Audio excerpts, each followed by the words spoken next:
Good afternoon, everybody. Uneducated Economist here. So, is there going to be a recession or no? It seems like all these articles I'm reading talk about, like, not if, but when the recession kicks in. These economists seem to think that it's going to happen at the end of the year or the beginning of next year. And it's hard to believe that with so many people believing that a recession is going to come, that it wouldn't turn into a self-fulfilling prophecy. I mean, think about it like the inflation scenarios, similar to the same thing.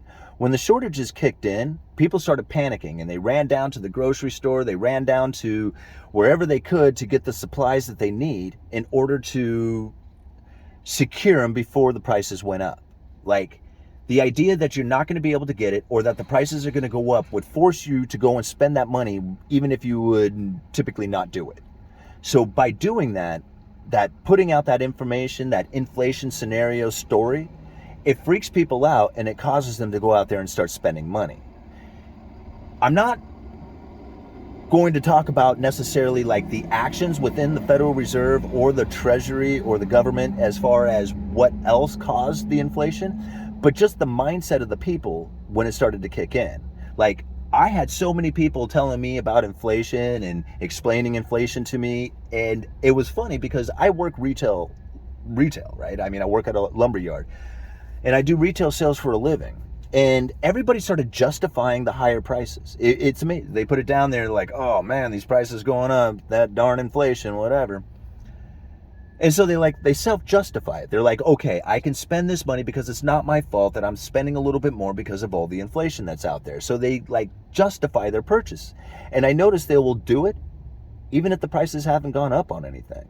Like, it happened a while back where a guy throws down a tube of adhesive. It was $6.49.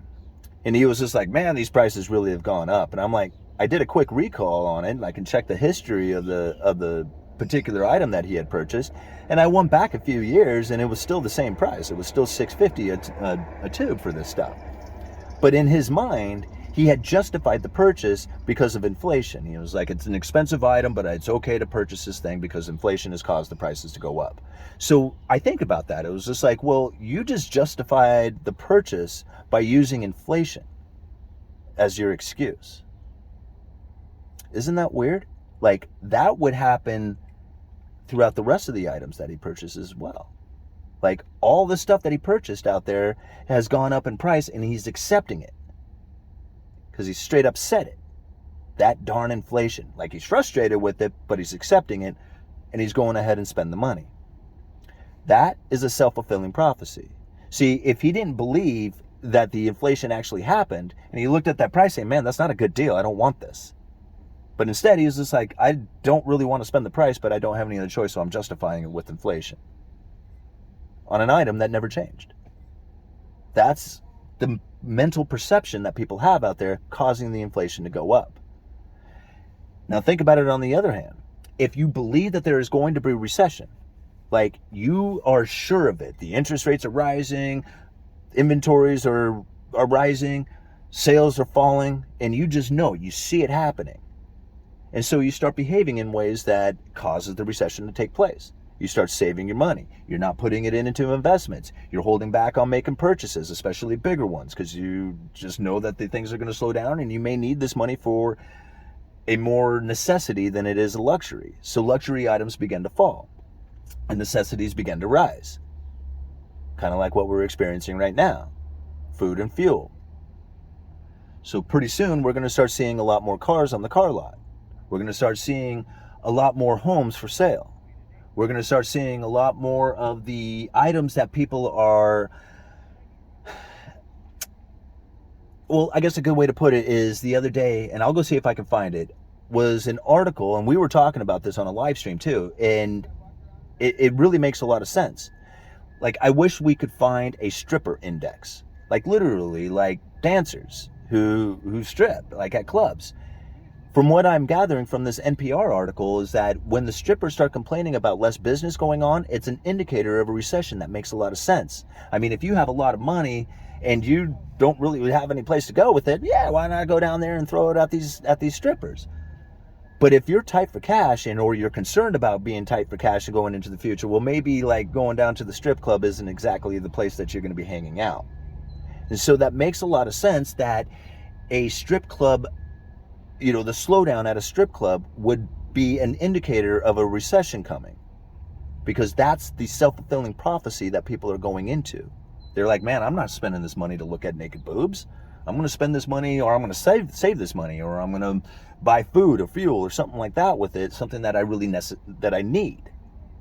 And so this is going to be a self-fulfilling prophecy as the information comes out, the news information. They're like, oh man, slow down in home sales, slow down in merchants, inventory rising, more aggressive rate hikes coming from the Federal Reserve. All this perception pushes the people into going, oh my gosh, I'm not participating in this anymore. I'm going into security. I'm not looking to spend high dollars on anything else out there. And because of that, you will have a slowdown take place within the economy. Now, I said it a while ago, when the Federal Reserve and the government stepped in together and pretty much forced an inflationary scenario. Now, I was following lumber prior to pandemic kicking in and all that other stuff. And I could see that there was a huge inventory depletion taking place prior to the pandemic.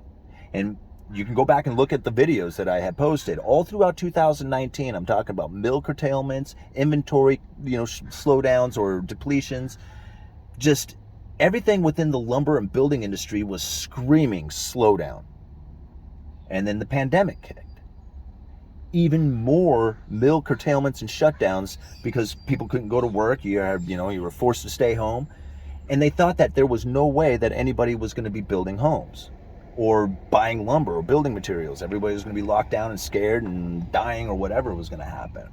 But quite the opposite took place, because those damn stimulus checks came out and everybody ran down to the lumber yard and started buying up lumber, and it zapped all the inventory. There was hardly anything left. And I was reporting on this the entire time. So what ended up happening is that as the inventory depletions had kicked in and the ramping up of stimulus packages were going out there, the demand for lumber just skyrocketed. As people were trying to get out of the city and into the country and build these homes out there in the country, the builders just couldn't really afford all these higher priced building materials. And that started screwing up the amount of inventory going into the housing market. So this is really where we had some serious issues when it came to the housing problem.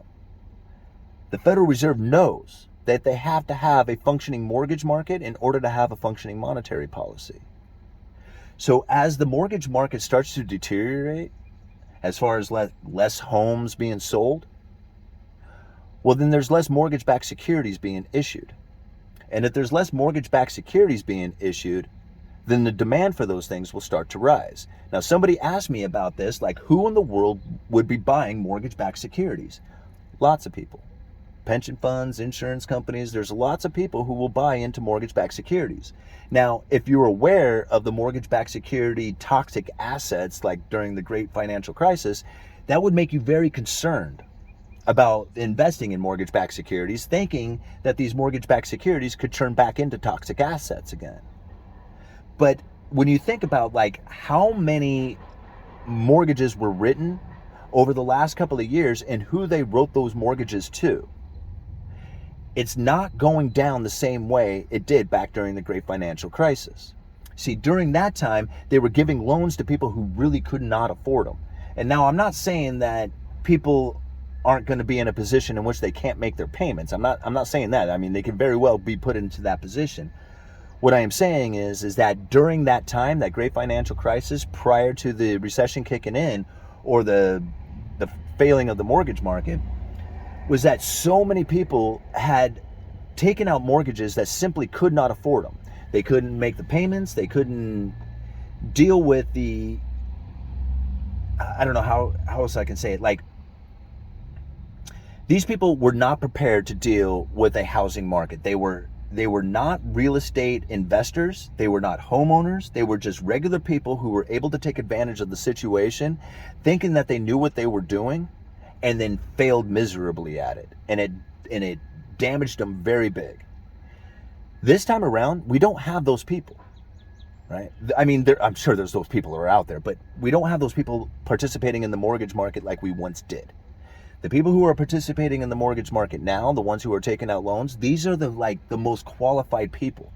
Like, if you're barely qualified to get a loan, the chances of you getting one or getting that house as opposed to somebody else is pretty low. Like, only the most qualified buyers are getting into homes right now.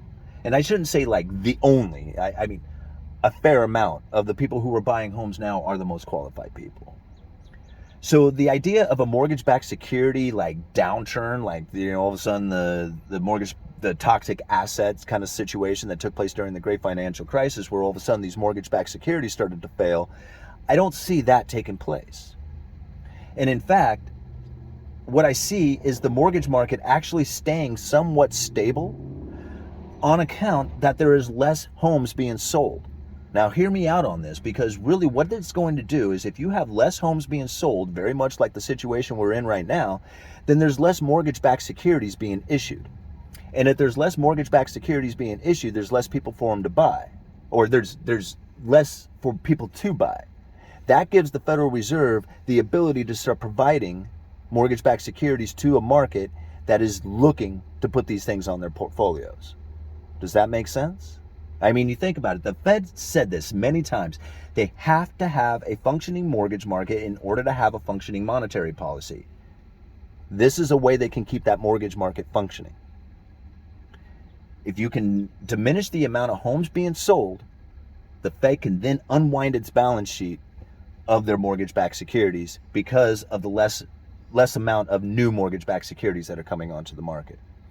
If interest rates rise, then there's less people rolling over, like refinancing their old loans into new loans. This is where the Federal Reserve, I believe, is going to attempt to try and save the housing market. Keep an eye on this, guys. This is the only strategy that I can think of, that I can come up with, where the Federal Reserve can continue to tighten the monetary policy while saving the mortgage market. Or at least preserving it. I shouldn't say save it, just preserving it. Uneducated Economist. You guys let me know.